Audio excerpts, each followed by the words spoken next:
Let me feel your breasts. 6 words. Sergeant Thomas Whitmore steps forward. Kimiko Tanaka, 22 years old, stops breathing. The translator repeats it. Same words. No mistake. Her knees buckle. Behind her, 18 other women press against the canvas wall. The tent flaps in the June heat. Okinawa, 1945. The smell of antiseptic burns her nostrils. She knew this would happen. Amareka Jinwa Kimono. Josei Kara Hajimeru. Americans are beasts. They start with the women. Every training session, every whispered warning, every officer who told them what capture meant. This moment right now proves all of it true. But something is wrong. The American is not moving toward her. He stands still holding something metallic. Not a weapon, not restraints. Something with tubes. A stethoscope. Medical equipment she recognizes but cannot process. Her brain refuses to connect the words with the reality in front of her eyes. Over 27,000 Japanese women served in the Pacific by 1945. Only 200 survived to become prisoners of war. Kimiko is one of them, 19 years old when conscripted, 22 now. She has walked through artillery fire, dysentery, starvation. She watched her best friend Yuki die of tuberculosis in a field hospital with no medicine. None of that prepared her for this. The American nurse steps forward, blonde hair pinned back, maybe 28 years old. She is smiling. Why is she smiling? Kimiko's hands will not stop shaking. The nurse holds up fabric. White, clean, a medical gown. The first clean fabric Kimiko has touched in 7 months. She does not understand. Kudasai, the translator says.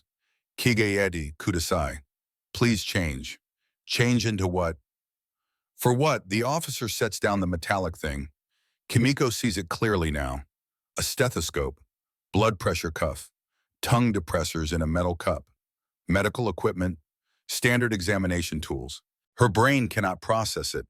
Sachiko Yamada, 19 communications operator, starts crying behind her. Not from fear, from confusion. The propaganda said assault. The reality shows instruments. The nurse Lieutenant Margaret Holloway, 28, Army Nurse Corps, gestures toward a curtained area. Private. Enclosed. She speaks broken Japanese. Anada, safe. Anzen, safe. The word does not compute. Safety is a concept Kimiko abandoned in 1943. Sergeant Thomas Whitmore, 34 Medical Corps, writes something on his clipboard. He has not looked at any woman below the neck. His eyes stay on paperwork. Professional, clinical, bored even. This is not what they described. This is not what she expected. The nurse hands Kimiko the white gown. Their fingers touch. The nurse's hand is warm, steady, not grabbing, not forcing, offering. Kimiko takes it. The fabric is soft against her cracked palms. Then the officer speaks again. The translator hesitates, swallows, translates carefully. We need to check for tuberculosis. The examination requires chest access. The officer's hands move toward her, but he is holding something she does not expect. Not hands, a stethoscope. Cold metal pressed against the white gown. Not skin, never skin. Kimiko flinches anyway. Sergeant Whitmore does not react. He moves the disc methodically. Left side, right side, back. His face stays neutral, counting heartbeats. Nothing else. The nurse Lieutenant Holloway scribbles on a chart. Breathe in, the translator echoes. Fumiko breathes. Her ribs ache from malnutrition. Again, she breathes again. The stethoscope moves, cold trails across her shoulder blades. This is not assault, this is medicine. Why did he stop smiling? Is it a trap behind the curtains? Sachiko waits her turn. Kimiko hears her whimpering.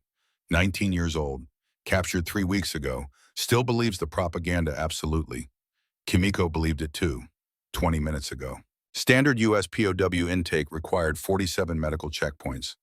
Temperature, blood pressure, heart rate, lymph node examination, chest sounds, eye dilation, reflexes, tuberculosis screening. Breast examination was not assault protocol. It was Protocol 7C, lymph node palpation for TB detection. Implemented 1943 after tuberculosis killed more Pacific POWs than combat wounds. Whitmore moves to her neck, presses gently below her jaw. checking lymph nodes. His fingers are calloused but careful. Swallow. She swallows. He makes a note. Lieutenant Holloway approaches with something else. A wooden stick. Tongue depressor. Open. Kimiko opens her mouth. The wood tastes like nothing. Clean. Sterile. Foreign. Holloway examines her throat. Writes more notes. Her handwriting is cramped. Efficient. Japanese military medical exams happen standing in lines. Naked. Male doctors. No curtains. No privacy. Weakness meant punishment. This tent has curtains. This officer has not raised his voice. This nurse speaks Japanese badly, but she is trying. The dissonance is breaking Kimiko's brain. Whitmore examines her hands, turns them over, checks her nails, malnutrition indicators, notes the yellowing, writes something. Then he stops. His eyes narrow. He is looking at her arms, the inside of her elbows. Small marks, grid patterns, too precise for combat wounds. He calls Holloway over. They whisper in English. Kimiko catches one word. Injection. Holloway's face changes. The smile is gone. She shows Whitmore something on the clipboard. His jaw tightens. Carrera wa nani wo mitsuketa. What did they find? The translator has not spoken in 2 minutes.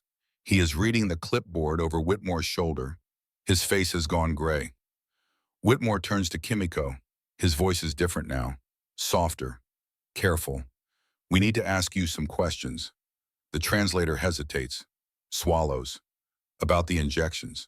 Who gave them to you? Injections? Kimiko stares at her own arm. The marks.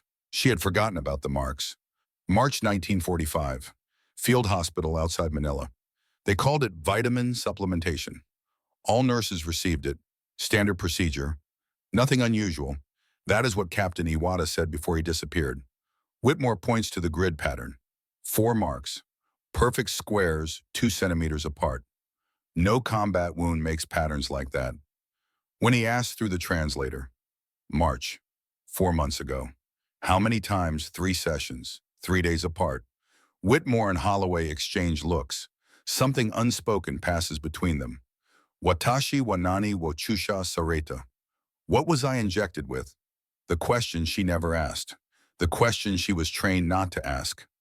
Holloway gestures toward a machine in the corner. Large. Metal. Looks like a camera mounted on an arm. X-ray, the translator explains. They want to photograph your chest. Inside. Inside. Kimiko's throat tightens. She does not understand what they are looking for, but their faces tell her it is not good. TB infection rate in the Japanese military was 34% by 1945. Tuberculosis killed 140,000 Japanese soldiers that year alone. More than American bullets. More than bombs. More than starvation. In Japanese field hospitals, TB diagnosis meant isolation, then death. No treatment existed, no medicine was allocated. You coughed until you stopped. Kimiko helped carry 17 bodies to burial pits. 17 nurses and medics. Her friends. Her teachers. Her unit. The X-ray machine hums. Holloway positions Kimiko against a cold plate. Metal against spine. Arms raised. Hold still. Click. The chemical smell of developer fills the tent. Sharp. Acidic. Burning her nostrils. 2 minutes later, Whitmore holds the film to a light box. Kimiko watches his face. He does not speak for 10 seconds. Then 15. What? She asks. What is it? The translator's voice shakes.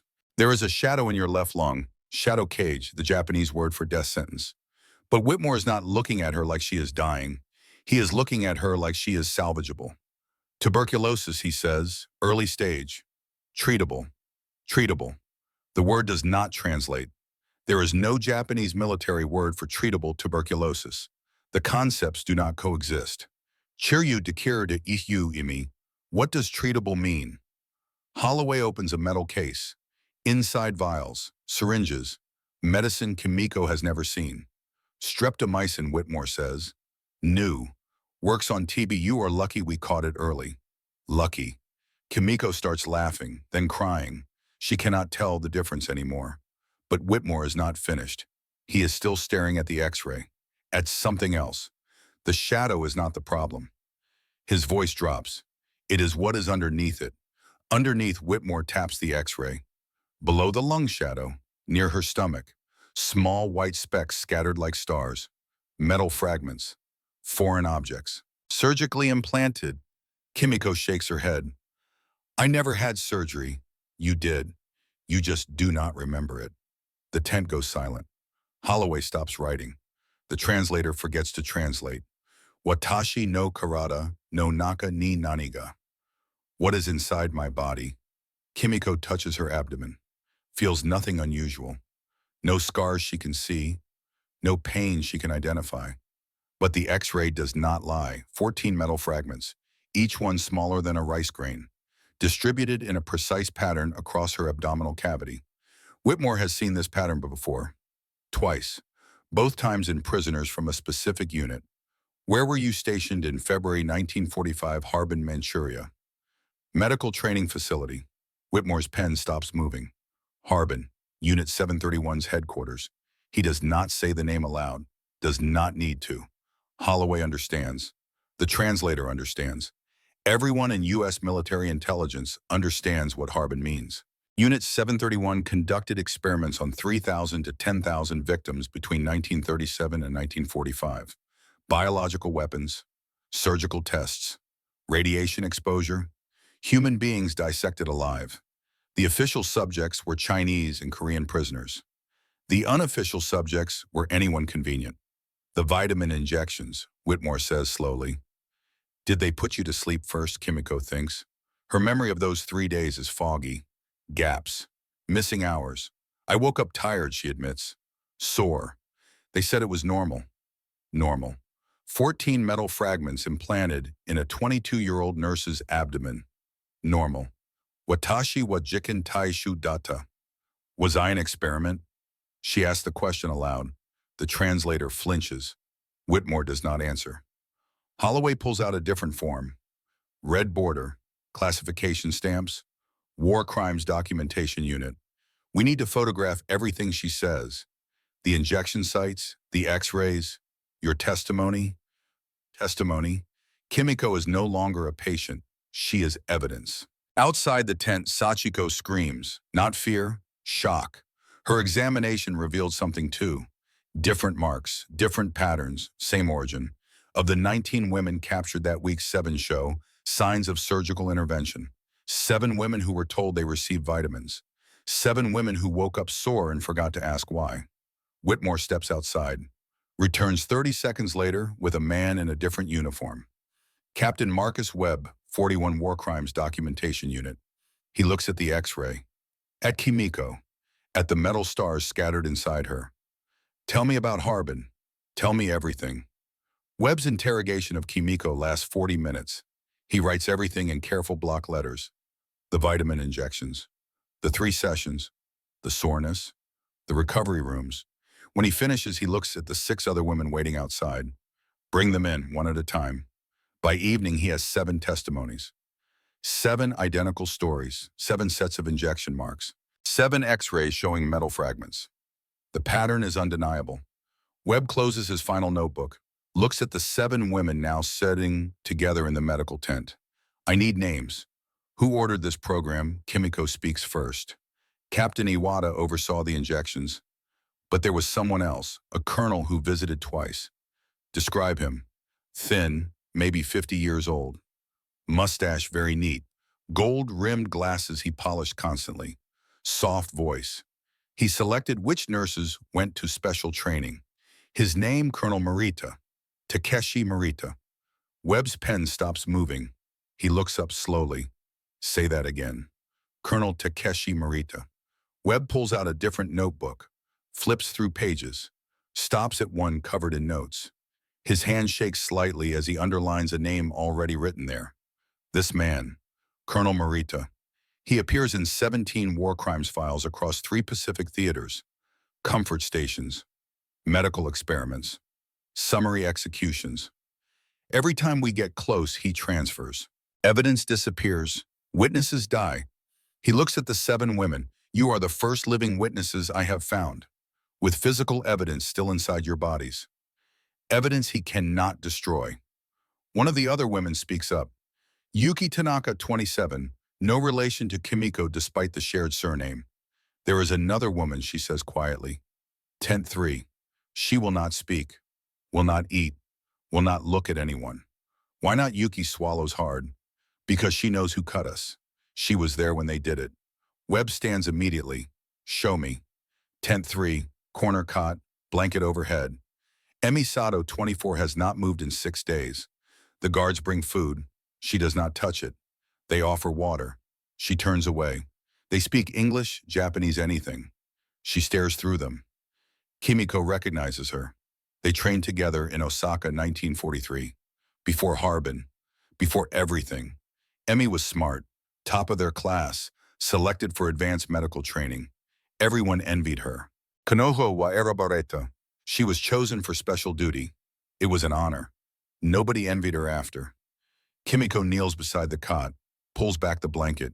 Emi's eyes are open, vacant, looking at something invisible. Emi, it is Kimiko.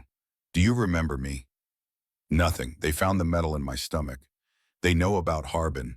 They are documenting everything. A flicker. Emi's eyes move. Focus. Documenting for War Crimes Tribunal. They want testimony. Emi laughs. Hollow. Broken glass scraping concrete. Testimony about what I did. Kimiko's blood goes cold. What you did. Emi sits up slowly. Her hospital gown hangs loose. She has lost 20 pounds since capture. Her collarbones jut like weapons. I assisted the surgeries. I held them down while Dr. Nakamura cut. Held them down. Kimiko remembers waking up sore, confused, alone in a recovery room with no memory of arriving there. Someone held her down, while she was conscious, while she screamed. She did not scream. She does not remember screaming, but Emi does. You fought, Emi whispers. All of you fought. They told us the sedation would work. It did not. You screamed, and I held your arms and told you to be still. And Ataga watashi wo osaetsu kateta. You were holding me down. The horror unfolds slowly. Emi was not a victim. Emi was a participant, forced participant. But participant, she watched, she assisted. She helped implant metal into her own classmates. Why? Because Colonel Marita said my family would die if I refused. My mother, my sisters, all of them. Standard Unit 731 coercion. Blackmail, family hostages. Nobody volunteered. Captain Webb enters the tent. He has been listening outside. Miss Sato, I need you to testify. Not about what you did, about what you saw, about who gave the orders. Emi looks at him. At the American uniform. At the enemy who is not treating her like an enemy. If I testify what happens to me, Webb kneels beside her. Nothing. You were coerced. We know. We need witnesses, not criminals. Witnesses. Emi's hand reaches for Kimiko's, grips tight. I will tell you everything. But first I need to see what they put inside me.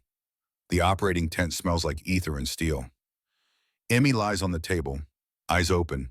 She refused full sedation. Wants to see.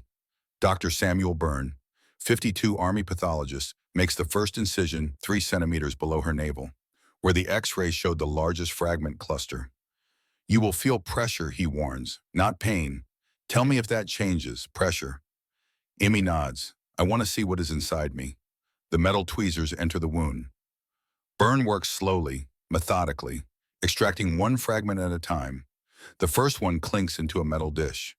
Emi cranes her neck to look. Byrne tilts the dish toward her.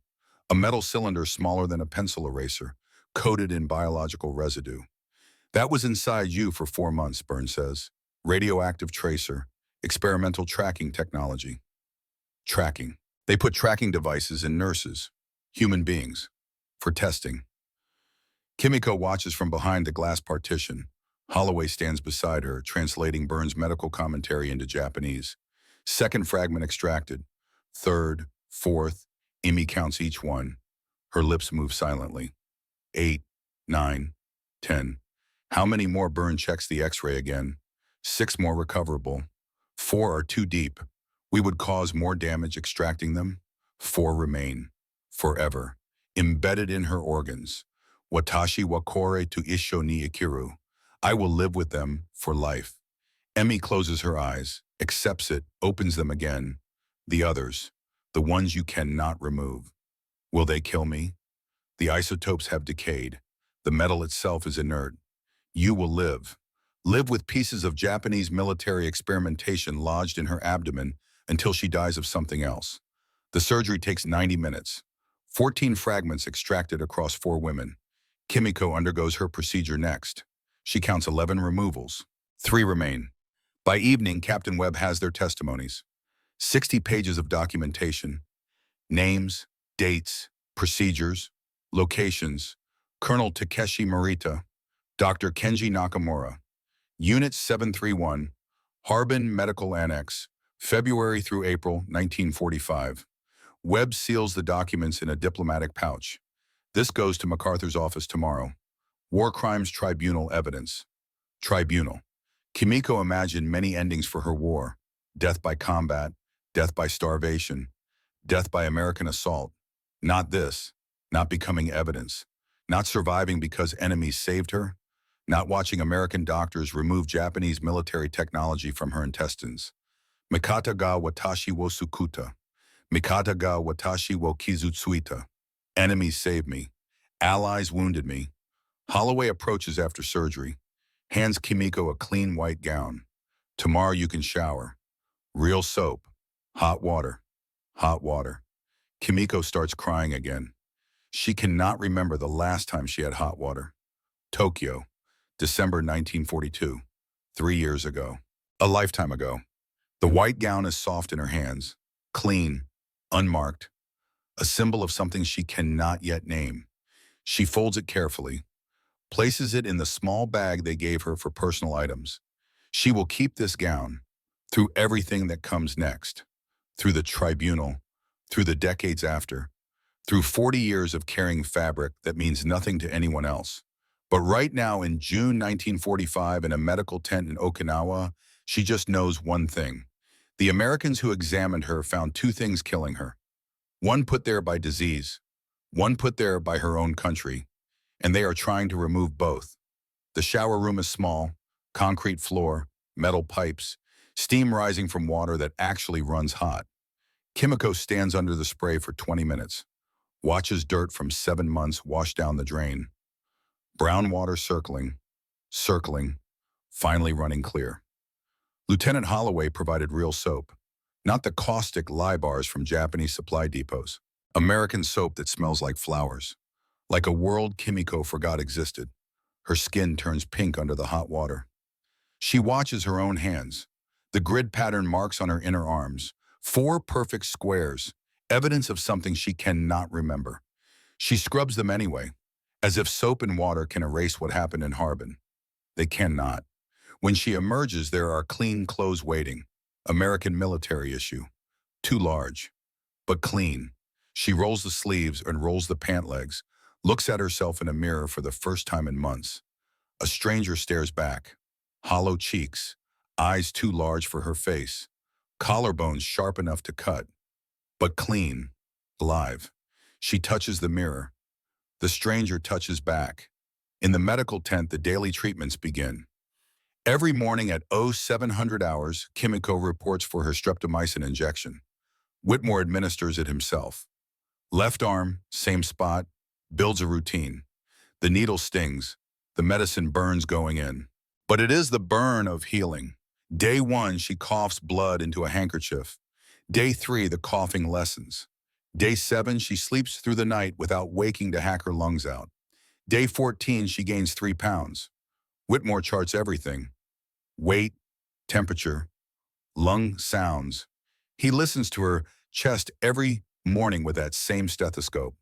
The cold metal that terrified her 4 weeks ago now feels familiar. Safe even. You are responding well, he tells her through the translator. The shadow is shrinking. Shrinking. Not gone. But shrinking. It is more than she dared hope for. The other women undergo similar treatments. Sachiko, Yuki, Hana Yoshida, Akiko Watanabe, Noriko Ito. 7 women who shared the same fate. 7 women healing in enemy hands. Emmy heals differently. Her surgical wounds close. The incision below her navel scabs over, fades to pink, but something inside her stays broken. She speaks now, answers questions, eats when food is brought. But her eyes remain distant, fixed on something no one else can see. Kimiko sits with her most evenings. They do not talk about Harbin. They talk about Osaka, about training, about the girls they used to be before the war taught them what they were capable of becoming. Do you remember instructor Yamamoto? Kimiko asks one evening. How she made us practice bandaging techniques on cabbages. Emmy almost smiles. She said we had to learn to wrap a head wound before we could be trusted with actual heads. We thought she was so strict. She was preparing us. For what? To hold each other down while doctors cut us open. The almost smile disappears. Kimiko reaches for her hand. I am sorry, I should not have said that. No, Emmy's voice is flat. You should. Someone should say it. I helped them hurt you. Saying sorry does not change that. You were threatened. I still did it. The distinction matters to the Americans. They keep saying it matters. Coercion, duress. Legal terms that mean you are not guilty of crimes you committed while someone held a gun to your family's head. But Emmy does not accept the distinction. In her mind, she held the arms. She assisted. She participated. That makes her guilty. No American legal framework will convince her otherwise. Captain Webb visits daily, sometimes twice daily. He sits with each woman individually, takes statements, records details, builds his case piece by piece. He is methodical, patient. He does not push, does not rush, just asks questions and writes down answers in his careful block printing. With Kimiko, he focuses on Colonel Marita. Describe him again. Everything you remember. She closes her eyes, tries to pull details from 4 months ago. Thin, maybe 50 years old, mustache, very neat, trimmed every day, gold-rimmed glasses, round lenses. He polished them constantly. Had a cloth he kept in his breast pocket. What did he wear? Full dress uniform. Always. Even in the medical facility. Boots polished to mirrors. He cared about appearance. How did he speak softly? He never raised his voice. That made him more frightening somehow. You had to lean in to hear him. It felt like sharing a secret. What did he say to you? That I had been selected for important work? That the empire needed women like me? Smart women. Dedicated women. He said I should be proud. Were you? And Kimiko opens her eyes. I was proud. I believed him. Webb writes it all down. Every word, every detail. Building a profile of a man he has been chasing through 17 separate investigations. Colonel Takeshi Marita, 52 years old, career military, rose through ranks during the China campaigns. Stationed in Harbin from 1943 to 1945. Oversaw medical experimentation programs. Specifically recruited female personnel. The pattern is consistent across all 17 files. He targets women, uses them, discards them when they are no longer useful. But he has always stayed one step ahead of prosecution. Transfers before investigations conclude, destroys evidence, eliminates witnesses. Now Webb has 7 witnesses who survived, who carry evidence inside their bodies, who can testify. If he can find Marita before the colonel disappears again. The problem is that Marita has already disappeared. Last confirmed sighting was Manila, April 1945. Then nothing. No transfer orders. No personnel records. He vanished when the Americans began advancing. Either he is dead or he is hiding. Webb hopes for hiding. Dead men cannot stand trial. In late July, a breakthrough comes from an unexpected source. A Japanese civilian approaches the American checkpoint outside Naha. An older man, maybe 60, carries a briefcase, asks to speak with war crimes investigators. The MPs bring him to Webb. The man opens his briefcase. Inside are documents, personnel files, transfer orders, all stamped with Unit 731 seals. My name is Hiroshi Tanaka, the man says in careful English. I was an administrative clerk for Unit 731. I kept copies of everything. Hidden. I knew someday someone would want proof of what happened there. Where did you get these? I worked in the records department. Before they burned the files, I made duplicates, hid them in my home. Brought them when I evacuated. Would because what they did was wrong. The man's hands shake. I processed the paperwork. I filed the reports. I knew what the experiments involved. I did nothing to stop it. The least I can do now is provide evidence. Webb opens the first file. Detailed logs of medical procedures, dates, subjects, outcomes, all in meticulous, bureaucratic Japanese. The second file contains personnel records, assignment histories, transfer orders. The third file is a single sheet of paper. Current whereabouts of key Unit 731 personnel. Colonel Takeshi Marita, location Fukuoka, working as administrator at civilian hospital under assumed name. Webb looks up. You know where he is? I know where he was 2 weeks ago. Whether he is still there, I cannot say. It is enough. Webb sends an urgent cable to MacArthur's headquarters. Within 48 hours, a team of military police descends on the hospital in Fukuoka. They find Marita working under the name Takeshi Yamamoto, hospital administrator, respected member of the community. No one suspects his past. The MPs arrest him during morning rounds. He does not resist, does not protest, just removes his glasses, polishes them with the cloth from his breast pocket, puts them back on. Ask what this is about. You are being detained for questioning regarding war crimes committed at Unit 731 Medical Facility in Harbin, Manchuria. I see. That is all he says. I see.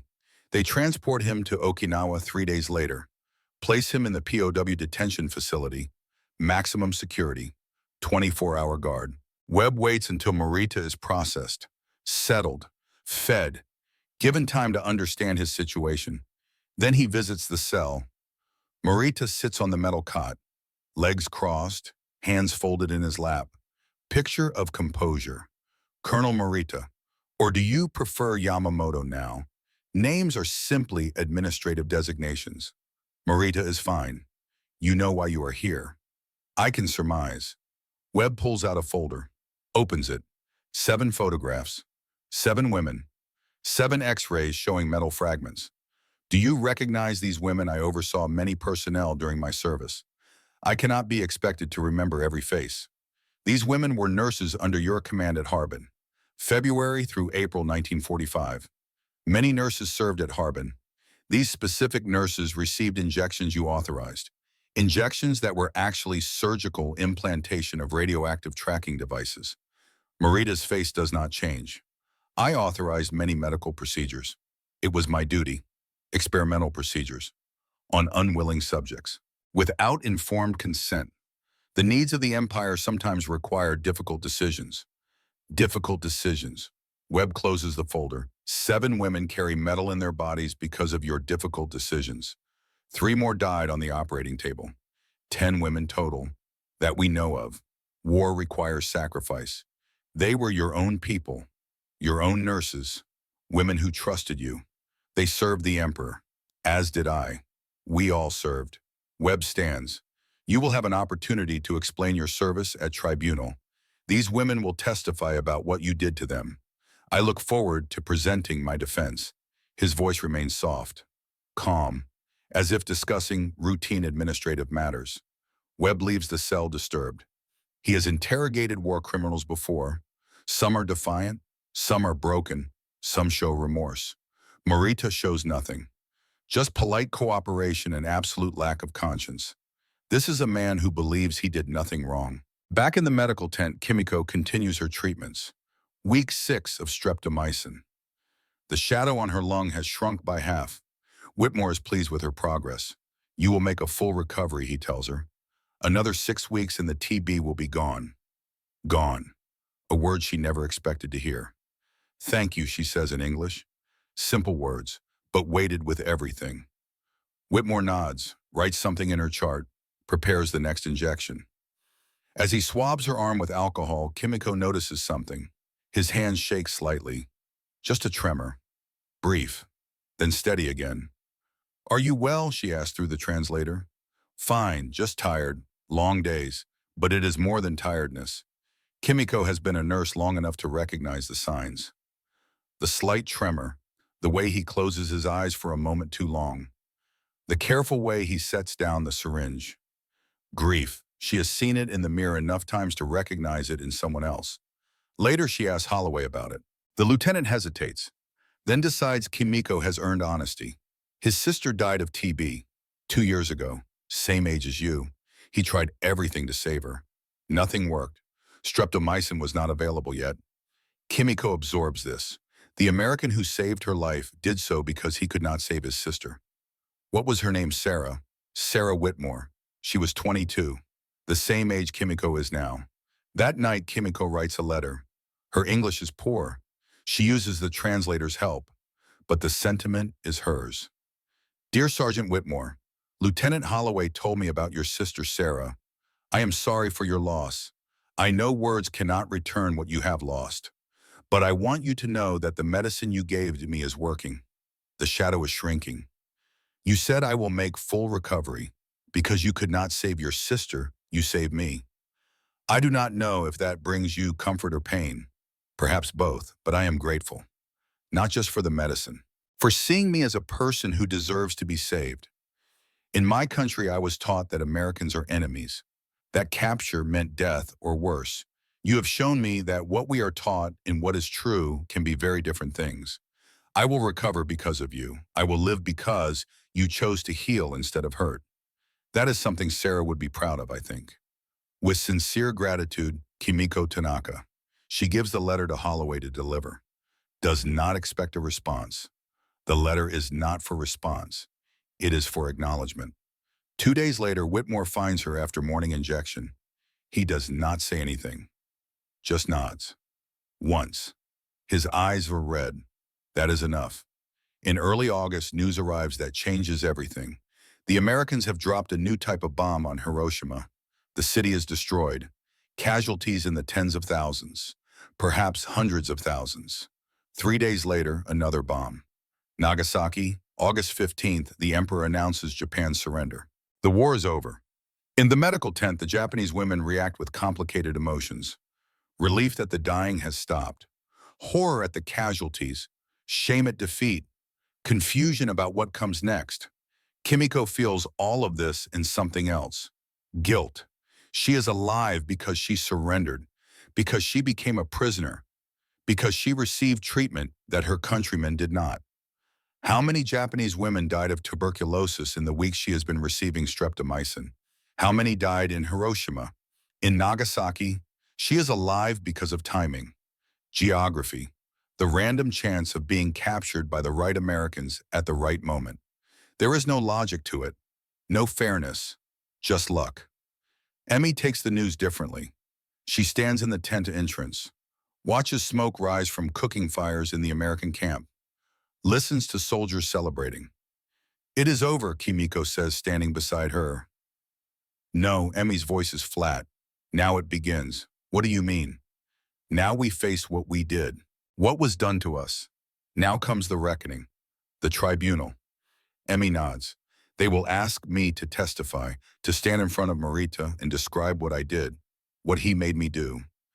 You do not have to. Yes, I do. Emmy turns to look at her. If I do not testify, he walks free. He finds new women to use, new nurses to coerce. I am the only one who can describe exactly what happened in that operating room. It will destroy you. I am already destroyed. At least this way the destruction means something. Kimiko has no response to that. September brings cooler weather and the first preliminary tribunal hearings. The proceedings are held in a converted school building in Naha. Americans set up a courtroom, judge's bench, witness stand, gallery seating, all the formal trappings of justice. Marita is brought in wearing a clean prison uniform, no handcuffs. They seat him at the defendant's table with his appointed attorney, a Japanese lawyer, Harvard-educated, speaks perfect English. The gallery fills with American military personnel, JAG officers, war crimes investigators, journalists from Pacific Stars and Stripes. The 7 women sit together in the front row. Kimiko, Emmy, Sachiko, Yuki, Hana, Akiko, Noriko. They watch Marita take his seat, watch him arrange papers on the table, watch him clean his glasses with that same cloth. He does not look at them. Not once. What by him? The judge enters. Everyone stands. An American colonel, silver hair, stern face. He has presided over a dozen war crimes tribunals already. This hearing will determine whether sufficient evidence exists to proceed to full court-martial. The defendant is Colonel Takeshi Marita, Imperial Japanese Army. Charges include war crimes, crimes against humanity, and conducting illegal medical experimentation on military personnel. The judge looks at Marita. How do you plead not guilty? Morita's voice is calm, clear. I followed lawful orders in service to my country. The prosecutor stands. Captain Webb, he has spent 2 months preparing this case. Your Honor, the prosecution will demonstrate that Colonel Marita knowingly and willfully conducted medical experiments on unwilling subjects without informed consent, that these experiments resulted in permanent injury to survivors and death to at least 3 victims, that the colonel used coercion and threats to force medical personnel to assist in these crimes. We will present testimony from 7 survivors who carry physical evidence of these experiments inside their bodies. We will present testimony from medical personnel who were coerced into assisting. We will present documentary evidence recovered from Unit 731 files. The evidence will show that Colonel Marita is guilty of systematic abuse of power, resulting in grievous harm to women under his command. The judge nods. Call your first witness, Kimiko Tanaka. She stands, her legs shake. She has rehearsed this moment for weeks, practiced with Webb, gone over every question, every answer, but standing now, walking to the witness stand, she feels 22 years old and terrified. The bailiff swears her in. She places her hand on a Bible, swears to tell the truth. Sits. The translator positions himself beside the stand. Webb approaches. Gentle, patient. State your name for the record. Kimiko Tanaka. Your age and former rank, 22. Nurse, Imperial Japanese Army. Where were you stationed in February 1945, Harbin, Manchuria? Medical training facility. Did you know this facility was associated with Unit 731 NUM? We were told it was an advanced medical training program. Who selected you for this program, Colonel Marita? Webb gestures toward the defendant. Is that man present in this courtroom? Yes, please indicate him. Kimiko raises her hand, points. That man, at the defendant's table. Marita does not react, does not look up. What happened after you were selected? I was told to report for vitamin supplementation. 3 sessions, 3 days apart. Describe what happened during these sessions. I went to the medical building. Nurses prepared me, gave me an injection. I felt dizzy, sleepy. I woke up later in a recovery room. I was very sore. Did anyone explain why you were sore? They said it was normal side effects from the vitamins. Did you believe them, ma'am? I had no reason not to. When did you learn the truth after I was captured by American forces? June 1945. Doctors performed an X-ray, found metal fragments in my abdomen. 14 pieces, surgically implanted. Webb picks up an X-ray, approaches the bench. May I? The judge nods. Webb shows the X-ray to Kimiko. Is this yours?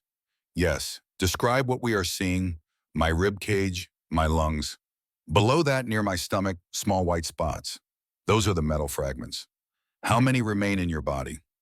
3. 11 were surgically removed by American doctors. 3 are too deep to extract safely. How do you feel about carrying these fragments for the rest of your life? Kimiko pauses, looks directly at Marita for the first time.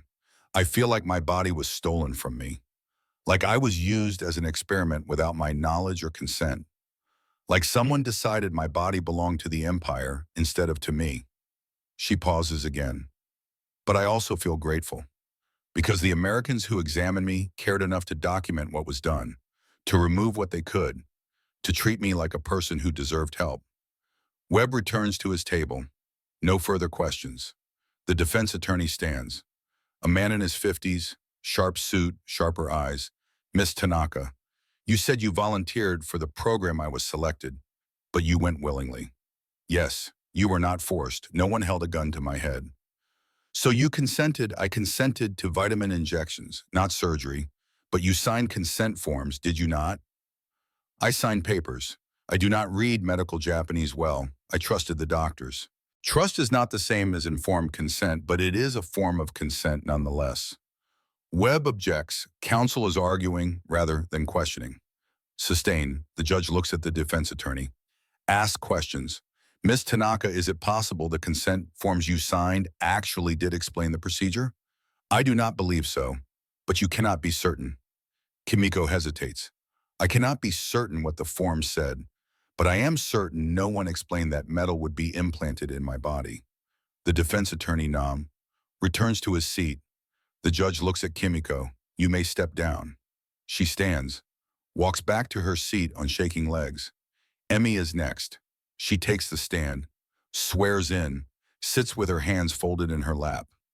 Webb approaches. State your name and former rank. Emmy Sato, Nurse Imperial Japanese Army. Were you also stationed at Harbin? Yes. Were you also a subject of these experiments? Yes. I also carry metal fragments. 4 remain in my body. But you also assisted with these experiments. Correct. Emmy's voice does not waver. Yes. Describe your role. I helped prepare subjects. I held them down during procedures when sedation was inadequate. I assisted Dr. Nakamura with surgical techniques.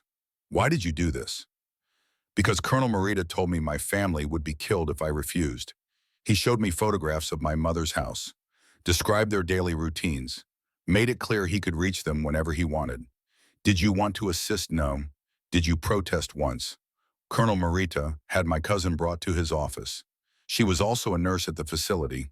He beat her in front of me, then asked if I understood the consequences of non-cooperation. I understood. Did you assist after that? Yes, for 3 months, until I was captured. How many procedures did you assist with? Approximately 30. How many subjects survived? 27. 3 died. Yes. Describe what happened to them. 1 died of infection 3 days after surgery. 1 died on the table from blood loss. 1 died from what appeared to be reaction to the sedation drugs. Did Colonel Marita observe these deaths? Yes. He was present for all procedures. How did he react? He instructed us to dispose of the bodies and continue with the next scheduled surgery. Webb lets this sit, then continues. In your professional opinion as a trained nurse, were these procedures medically necessary? No. Were they conducted with proper informed consent? No. Were they conducted with regard for patient safety?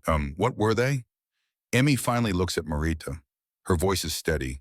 They were experiments, testing how long radioactive tracers could remain viable in human tissue.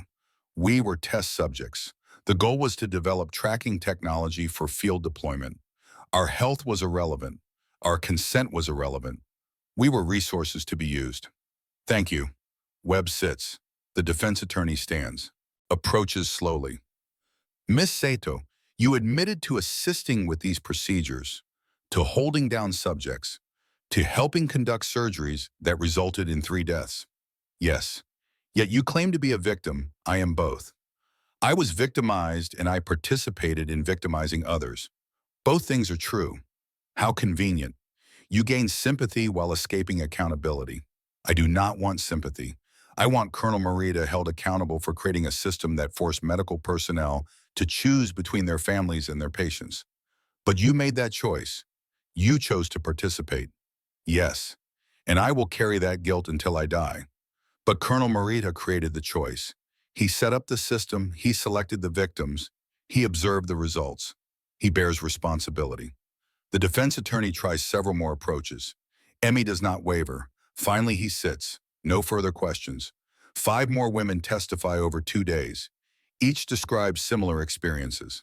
Each displays X-rays showing metal fragments. Each identifies Colonel Marita as the man who selected them. On the 3rd day, the prosecution rests. The defense calls Marita to the stand. He takes his seat, swears in, arranges himself carefully. His attorney begins. Colonel Marita, how long did you serve in the Imperial Japanese Army? 32 years. In what capacity did you serve at Harbin? I was administrative commander for medical research operations. Did you personally conduct medical experiments? Number, I oversaw programs, assigned personnel, ensured procedures, followed proper protocols. Were you aware of the specific experiments described by the witnesses? I was aware research was being conducted. I was not involved in day-to-day operations. Did you select nurses for experimentation? I selected personnel for medical training programs. What occurred during those programs was determined by medical staff. Did you threaten anyone? I maintained discipline. That is my role as commander. Did you threaten family members of personnel? I reminded personnel that their families depended on their service and cooperation. That is standard military motivation. Were you aware subjects were dying? Research sometimes involves risk. Subjects were volunteers serving the empire. The witnesses testified they did not volunteer, that they were not informed of the procedures. Military personnel follow orders. That is the nature of service. Even when those orders violate medical ethics are determined by medical professionals. I am not a doctor. But you commanded doctors. I commanded administrative operations. Medical decisions were made by medical staff. The attorney sits, satisfied. He has established Marita as an administrator following proper chain of command, not personally conducting experiments, just overseeing programs. WEB stands for cross-examination. Colonel Marita, you stated you selected personnel for medical training programs. Yes. How did you select them? Based on qualifications and aptitude. Did you select women specifically? Women served as nurses. Medical research required nursing staff. Did you select young women specifically? Age was not a primary criterion. Webb picks up a file. Personnel records recovered from Unit 731. Every nurse selected for your program was between 18 and 28 years old. Average age 23. Why younger personnel adapt more readily to new procedures, or younger personnel are easier to intimidate and control. Objection, the defense attorney stands. Speculation, sustained. Webb changes approach. You stated medical decisions were made by medical staff, but you attended procedures correct occasionally to observe progress. You observed all 30 procedures that resulted in implantation of tracking devices. I do not recall the specific number. Ms. Sato testified you were present for every procedure, including the 3 that resulted in death. Is she lying? I attended many procedures. I cannot confirm every instance. Let me help refresh your memory. Webb pulls out documents, the clerk's files, Hiroshi Tanaka's carefully preserved records. These are attendance logs from the Harbin facility. Your signature appears on observation reports for every single implantation procedure conducted between February and April 1945. Marita's face does not change. Administrative signatures do not necessarily indicate physical presence. These are not administrative signatures. These are observation reports. Each contains detailed notes about procedure outcomes. Notes written in your handwriting. Webb shows the documents to the judge, then to Marita. This report dated March 3rd describes unsuccessful sedation of subject 14 resulting in consciousness during implantation. Subject displayed extreme distress. Procedure completed despite resistance. Subject is Kimiko Tanaka. You watched her be cut open while conscious. You watched her scream. You instructed staff to continue anyway. Marita cleans his glasses. The cloth moves in slow circles. Medical procedures sometimes require difficult decisions. Difficult decisions. Webb's voice rises. You watched women, you selected women under your command undergo surgery without proper anesthesia.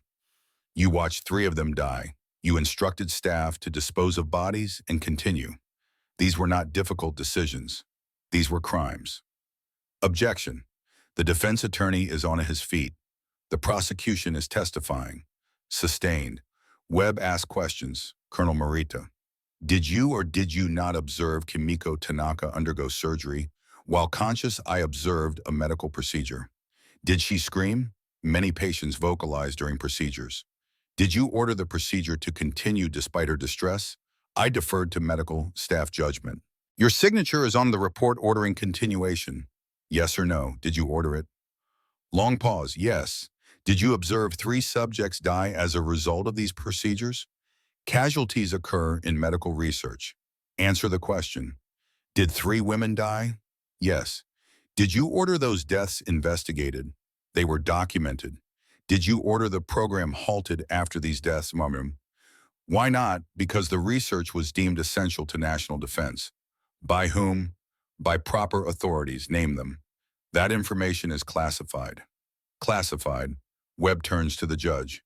Your Honor, the defendant claims to follow orders from unnamed classified authorities, yet no orders have been produced, no authorization documents, no oversight records. The only documents that exist are those showing Colonel Marita personally selecting victims, personally observing procedures, personally ordering continuation despite casualties. Either he produces these alleged orders, or we must conclude they do not exist. That Colonel Marita acted independently, that he created this program and implemented it without proper authorization. The judge looks at Marita. Do you have documentation of these orders? They were destroyed when the facility was evacuated. How convenient. All evidence of your authorization destroyed, yet detailed logs of procedures preserved, attendance records preserved, personnel files preserved. Only documents that might exonerate you happen to be destroyed. Marita says nothing, cleans his glasses again. The judge calls a recess.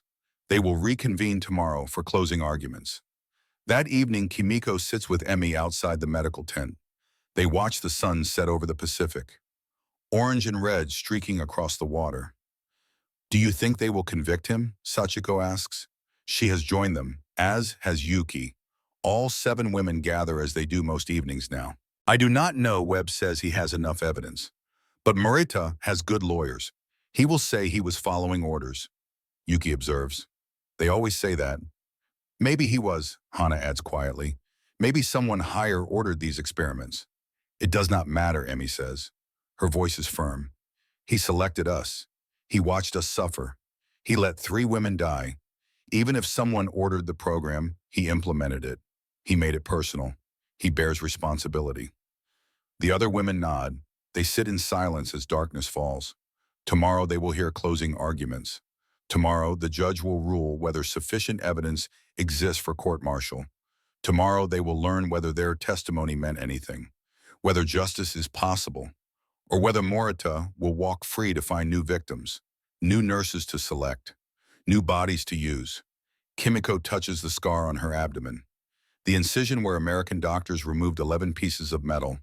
3 remain, 3 pieces she will carry forever. Physical evidence that what happened was real, that it mattered, that she survived. The closing arguments begin at 0900 hours. The courtroom fills early, every seat taken. American officers, Japanese civilians cleared for attendance, journalists with notebooks ready. The 7 women sit together, front row, same seats as yesterday, same position of witness and judge.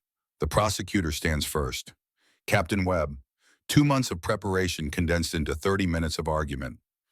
Your Honor, the evidence presented over 3 days establishes beyond doubt that Colonel Takeshi Marita committed systematic war crimes against women under his command.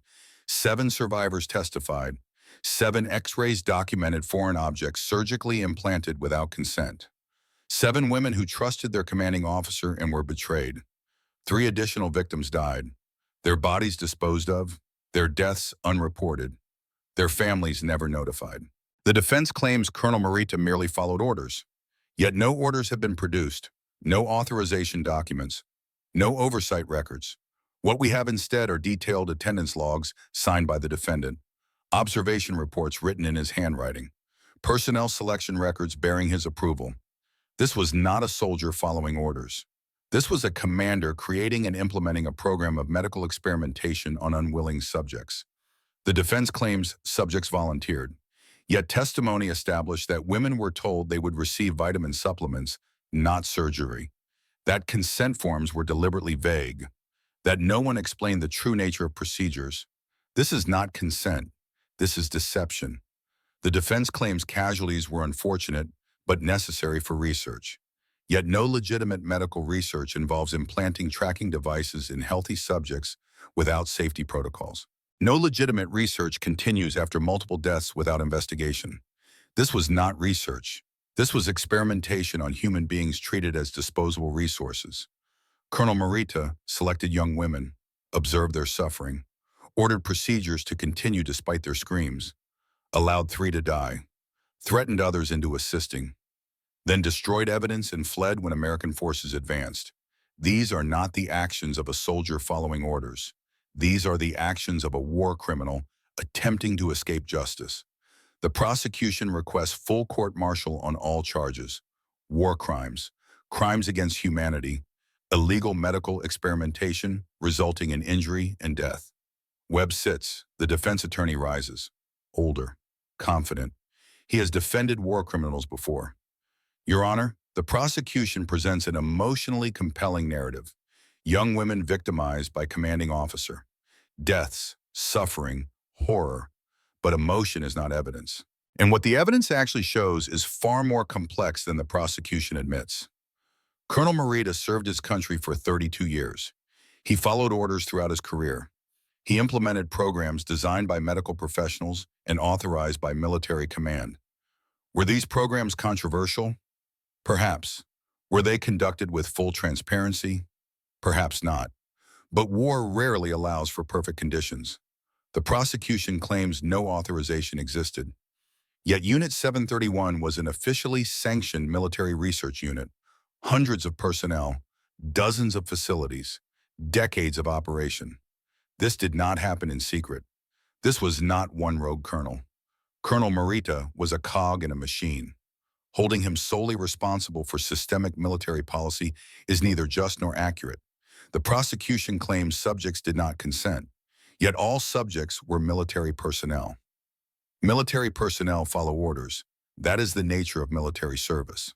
Were these women fully informed? Perhaps not. But military operations rarely provide full disclosure. Operational security requires controlled information. The prosecution claims 3 deaths prove criminal negligence. Yet medical research involves risk.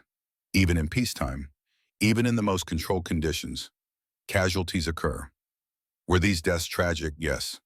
Were they criminal? The evidence does not support that conclusion.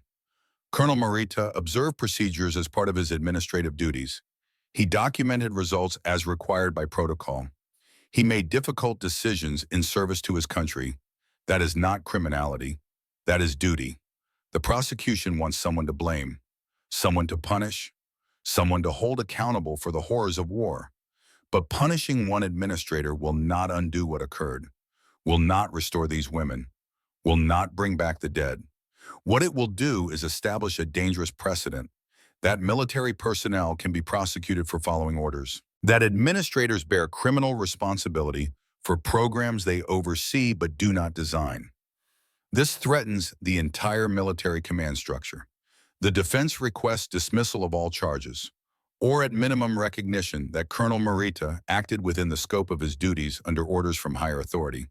He sits. The judge looks at both attorneys, then at Marita, then at the 7 women in the front row. I will issue my ruling at 1400 hours. Court is in recess. The waiting is worse than the testimony. Kimiko and the others return to the medical tent. Try to eat lunch. Cannot. Try to rest. Cannot. They sit together, silent mostly, sometimes speaking in short bursts. What if he goes free? Sachiko asks. He will not. Emi says, but she does not sound certain. Even if he is convicted, Yuki observes it will not undo what happened. No, Kimiko touches her abdomen. 3 fragments still inside. Nothing can undo that. But it will mean something, Hana says quietly. It will mean what happened to us was wrong. That someone acknowledges it was wrong. Is that enough? Akiko asks. It has to be. 1400 hours arrive slowly. They return to the courtroom. Take their seats. The judge enters. Everyone stands, then sits. The room is completely silent. I have considered the evidence and arguments presented over the past 3 days. The judge's voice is measured. Careful. This is a preliminary hearing to determine whether sufficient evidence exists to proceed to full court-martial. The standard is not guilt beyond reasonable doubt. The standard is probable cause, whether a reasonable person could conclude that crimes may have been committed. Having heard testimony from 7 survivors, having reviewed medical evidence documenting foreign objects implanted without informed consent, having examined attendance logs and observation reports signed by the defendant, having noted the absence of any authorization documents or oversight records, I find probable cause exists on all charges. This matter will proceed to full court-martial. Trial date to be set within 60 days. The defendant will remain in custody pending trial. He strikes his gavel once. Court is adjourned. Kimiko exhales. She did not realize she was holding her breath. Around her, the other women react. Sachiko starts crying. Yuki grips the bench in front of her. Emi closes her eyes. Behind them, Webb allows himself a small smile. Not victory, not yet, but progress. Marita stands, adjusts his uniform, cleans his glasses one more time. The MPs escort him out. He still does not look at the women. Not once. Outside the courthouse, Webb gathers the 7 women together. This is good news. We have clearance to proceed, but I need to prepare you for what comes next. Full court-martial will take weeks, possibly months. You will testify again. More detailed questioning. Harsher cross-examination. The defense will attack your credibility, your memory, your motives. Are you prepared for that? The women look at each other, then back at Webb. Yes, Emi says. We are prepared. Good, because there is something else you need to know. Webb hesitates, then continues. Unit 731 leadership is negotiating immunity deals with American Command in exchange for their research data, their biological weapons information, their experimental results. What does that mean, Kimiko asks. It means the doctors who designed these programs, who authorized them, who conducted them, they may escape prosecution. Dr. Nakamura Emi's voice is very quiet. Likely yes. The women absorbed this. The man who cut them open, who implanted metal in their bodies, who killed 3 of their number. He will walk free. So Marita gets prosecuted, but Nakamura does not. Sachiko's voice shakes with anger. Politics. Webb sounds tired. American intelligence wants Unit 731 data before the Soviets get it. They are willing to trade justice for information. That is not justice, no.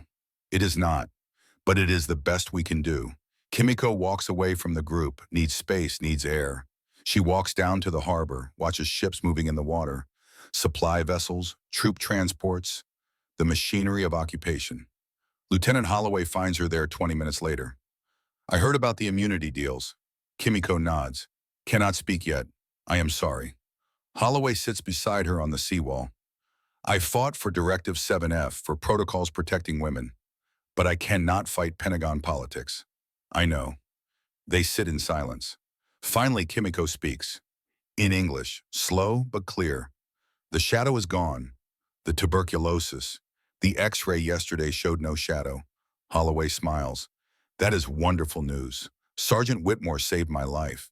You saved my life. You gave me justice. Not complete justice, but some.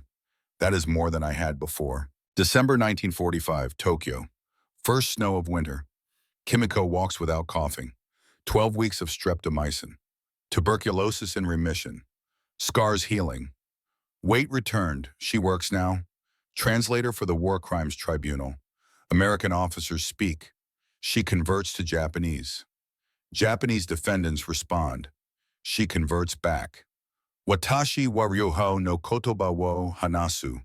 Ryuho no shinjitsu wo. I speak both languages. Both truths. Today's defendant is Colonel Takeshi Marita. He sits behind a wooden table. Handcuffs. Prison uniform. Gold rim and glasses gone. Confiscated as personal effects. He does not recognize Kimiko. Why would he? She was one of dozens, hundreds, just a nurse selected for vitamin injections. But she recognizes him, his voice, soft, paternal, explaining that the experiments were necessary, national defense, greater good. He was following orders. Everyone was following orders. Kimiko translates every word. Her voice does not shake. Emi testifies next. She walks to the witness stand, looks directly at Marita. I held them down while you watched, while Dr. Nakamura cut, while they screamed. The colonel's face stays neutral, practiced. He has heard worse accusations. I was also a victim. The military compelled my participation. Kimiko translates.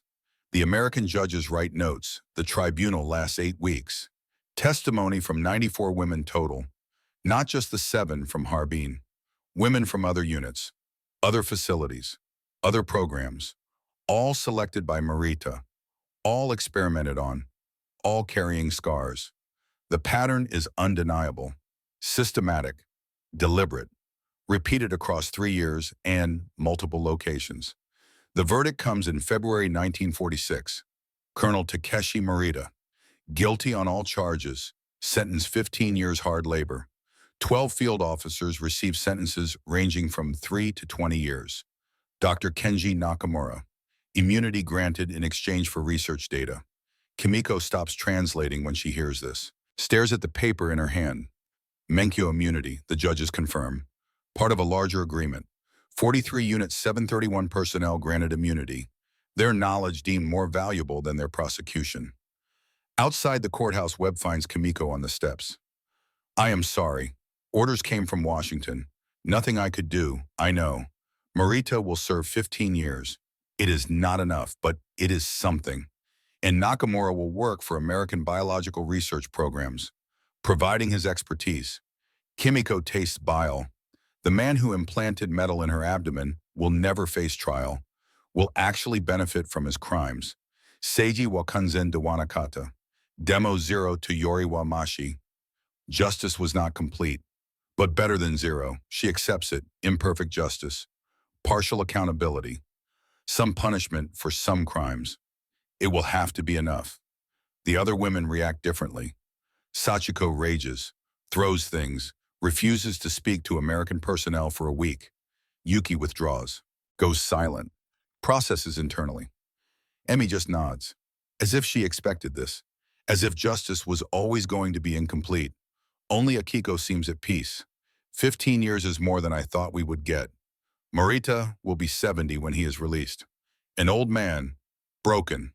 That is something. The women gradually disperse, return to their lives, or attempt to build new ones. Sachiko stays in Okinawa. Lieutenant Holloway arranges for her to attend nursing school, American-sponsored. She learns techniques Holloway teaches, embraces them, transforms grief into purpose. 3 years later, she works at a civilian hospital in Tokyo, specializes in tuberculosis treatment, uses streptomycin protocols Holloway drilled into her. She saves hundreds of lives over 30 years, each one a small redemption. Yuki returns to her family in Osaka, tries to resume normal life. Cannot. The metal fragments inside her are a constant reminder. She feels them when she moves certain ways. Phantom sensations. She never marries, never has children. The radiation exposure makes pregnancy dangerous.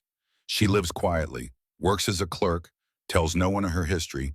Hana moves to Kyoto, teaches elementary school, gentle with children, patient. She never discusses the war, never mentions Harbin, but she keeps the X-ray, the one showing metal fragments, keeps it in a drawer, takes it out sometimes, looks at it, reminds herself it was real, that it happened. Akiko and Noriko both marry, both have children, both tell their daughters what happened. Make sure the next generation knows. Monsters do not always wear enemy uniforms. Sometimes they wear your own. Emi testifies at 4 tribunals total. Marita, 3 others involving Unit 731 personnel. After the last one in 1948, she disappears. No forwarding address, no goodbye. Kimiko receives a letter 6 months later. No return address. I cannot forgive myself even when everyone else has. The women I held down, I see their faces every night. I am going somewhere quiet. Please do not look for me. Remember me as I was before Harbin. Kimiko never hears from her again. Presumes she is dead. Perhaps suicide. Perhaps just vanished into post-war chaos. Either way, lost. Hiroshima Peace Memorial Museum. Kimiko Tanaka, 64 years old. White hair, steady hands, clear eyes. She is cleaning out her home. Downsizing. Found the white gown in the back of her closet.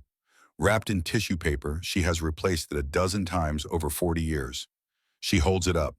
Still white, still clean, still a symbol. Her daughter asks, why do you keep that old hospital gown? Kimiko tells her the story. The whole story. For the first time. Her daughter cries. You never told me. Because for 40 years I thought no one would believe me. That they would say I was exaggerating. That they would defend the military. I believe you, Mother. I know. That is why I can let it go now. She contacts the museum. They accept the donation with reverence. The display label is written by Kimiko herself, first time an enemy saw me as human. Okinawa, June 1945. Medical examination gown, U.S. Army. I was taught Americans were beasts. That capture meant violation. That death was preferable to surrender. This gown, the first clean fabric I touched in 7 months, taught me lies can be broken by simple acts of mercy. The American who examined me thought of his sister, who died of the same disease he saved me from. He never knew my name. I never knew his.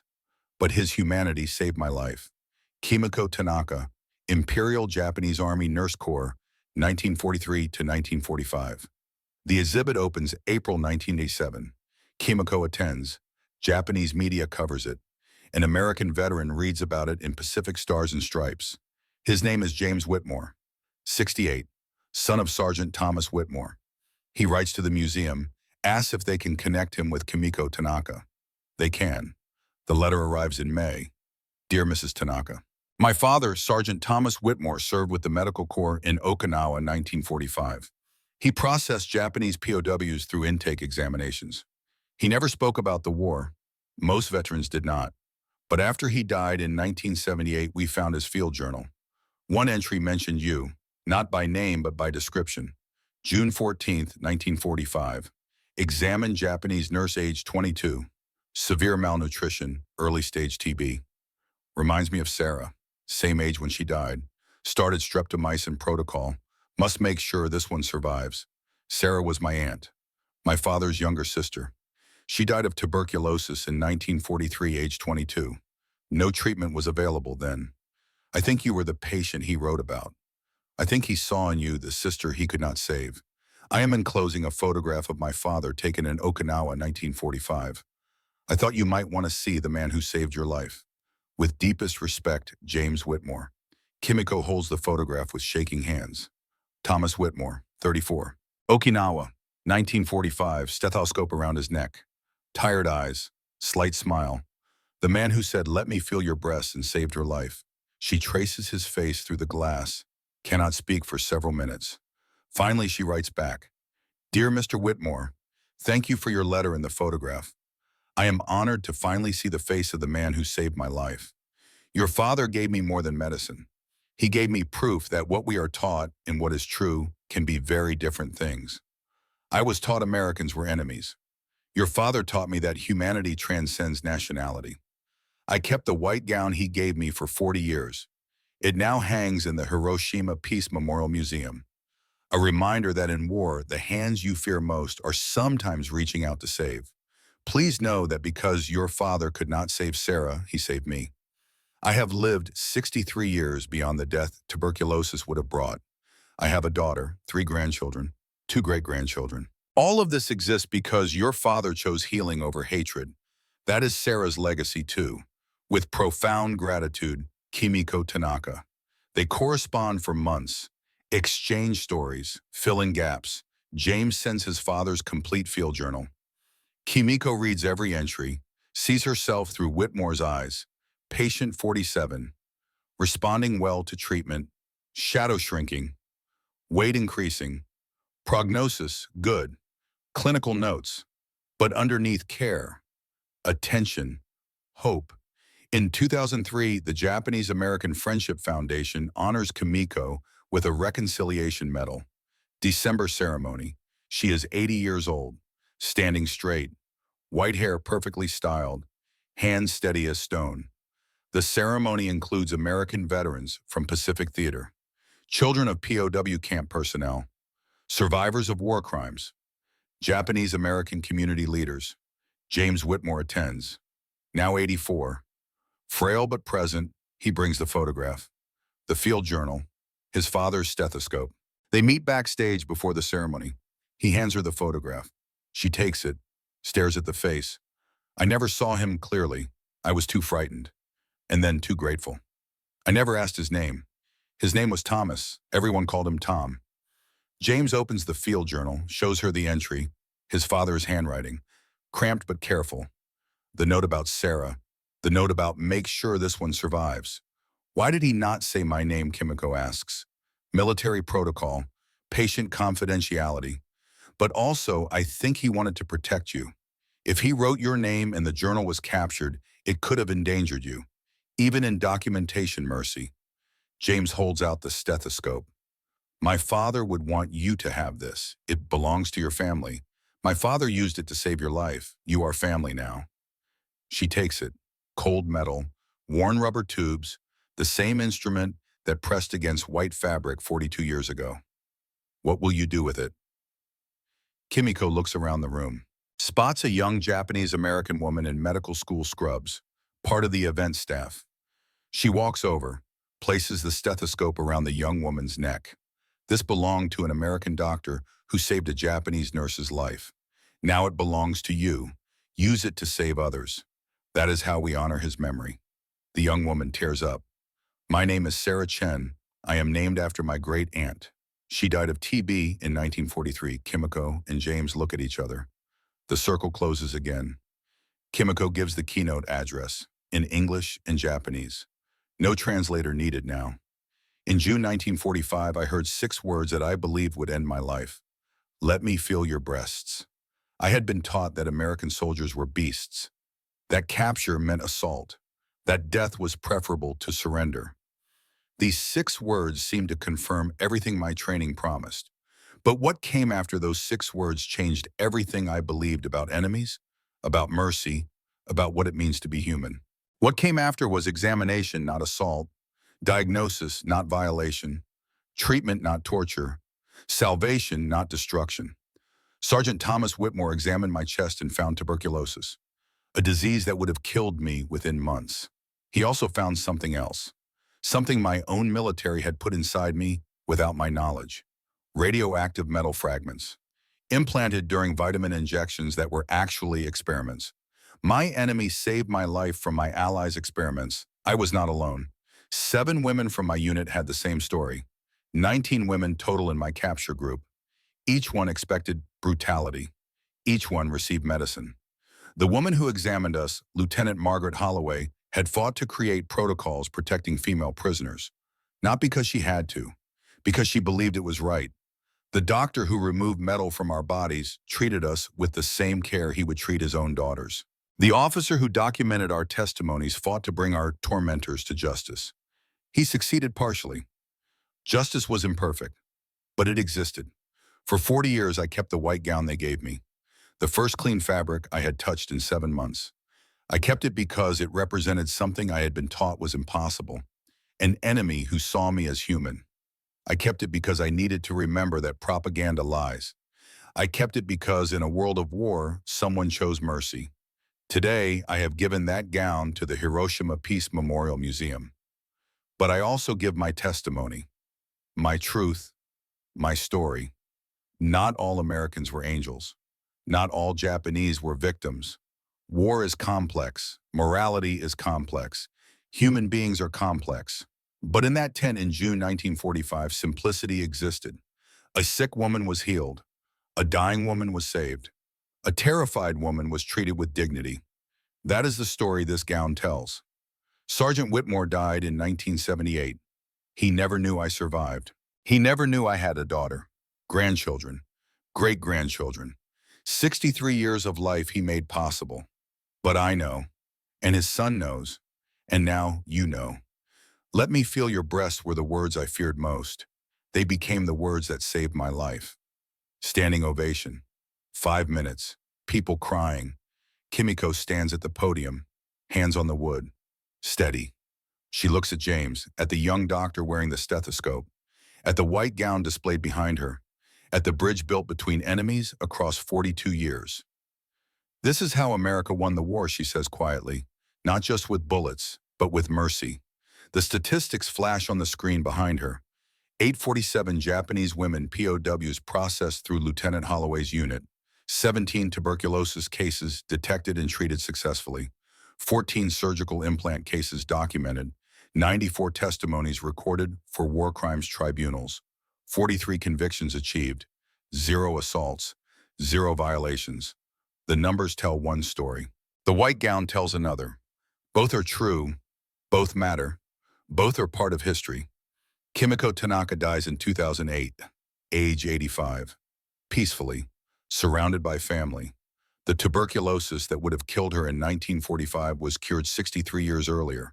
The metal fragments remain in her body. 3 pieces. Inert. Harmless. But permanent. At her funeral, James Whitmore attends. 88. In a wheelchair, but present. He brings his father's photograph. Places it in her casket. Now they are together. The man who saved, the woman who survived. Connected across decades by 6 words and the choice to see humanity in an enemy. The white gown still hangs in Hiroshima Peace Memorial Museum. Beside it, new items have been added. Whitmore's photograph.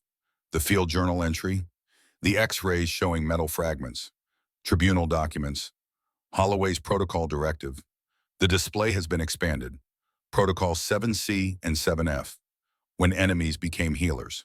Between 1943 and 1945, U.S. military implemented strict protocols for POW medical examination. Mandatory tuberculosis screening for all prisoners.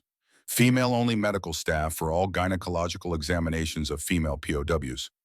These protocols saved hundreds of lives and prevented countless assaults. They represent a choice. To see prisoners as humans requiring medical care, not as enemies deserving punishment. This white gown belonged to Kimiko Tanaka, Imperial Japanese Army nurse. The American sergeant who examined her found tuberculosis in experimental implants. He treated both. She survived 63 years beyond her expected death. This is how America won the war. Not just with bullets, but with mercy. Thousands visit the exhibit each year. Read the story, see the gown, learn that propaganda lies, that enemies can heal, that humanity transcends nationality, that 6 words can change everything. Let me feel your breasts, the beginning of terror, the start of salvation. The moment one woman learned that what we are taught and what is true can be very different things. And sometimes the difference saves your life.